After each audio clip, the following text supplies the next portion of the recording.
Hey everyone, happy snow day. Unfortunately, we can't just take the time off.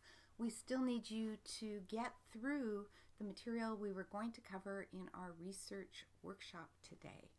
So I'm here with 6 short videos to walk you through this document, Research Workshop, which you will find in the announcements. Print it out, or at least save it so that you can have it open in one screen while you work in another screen. But the best is to do what I've done. Print it out so it's in front of you. Now, we're going to do the research workshop on your blog topic. And if there are 2 partners, you can do it together, but you could also, and I would recommend this, do it separately, look at different sources, and then when you bring your information together, you're going to have a much stronger project.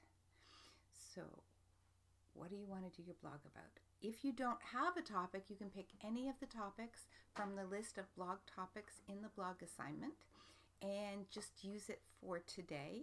If you like it, if your research turns up interesting ideas, you'll end up with 3 blog topics. So, when you pick a topic, you put it at the front. The next part asks you to think about 3 different questions people might have about your topic. Most students, when they start research, want to put a topic name, poverty in the GTA or poverty in Canada, into their search bar, whatever device they're using, whatever database they're using. But we get better results when we know what questions we're trying to answer.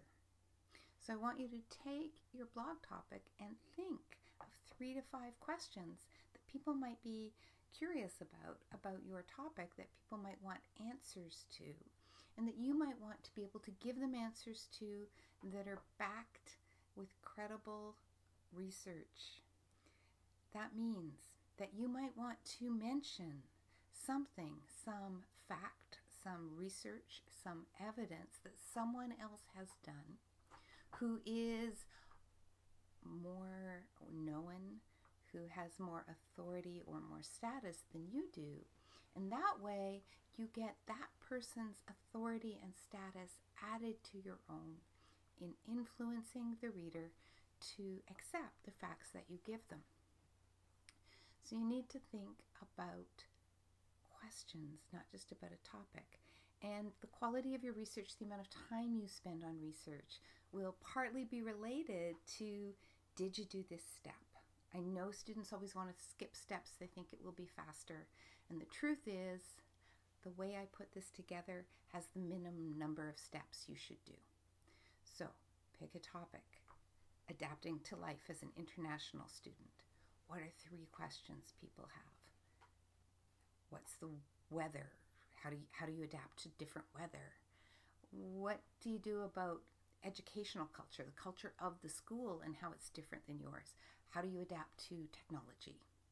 Those are 3 possible questions. If you're doing that topic, come up with at least 2 questions of your own. Don't overlap with me.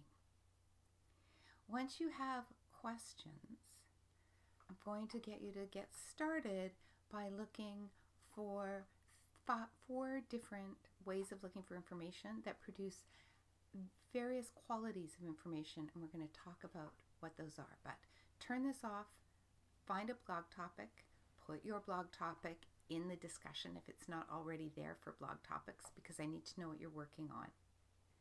And then brainstorm until you have 3 to 5 questions that people might want answered about your topic. And then go to video 2 on finding a journal article.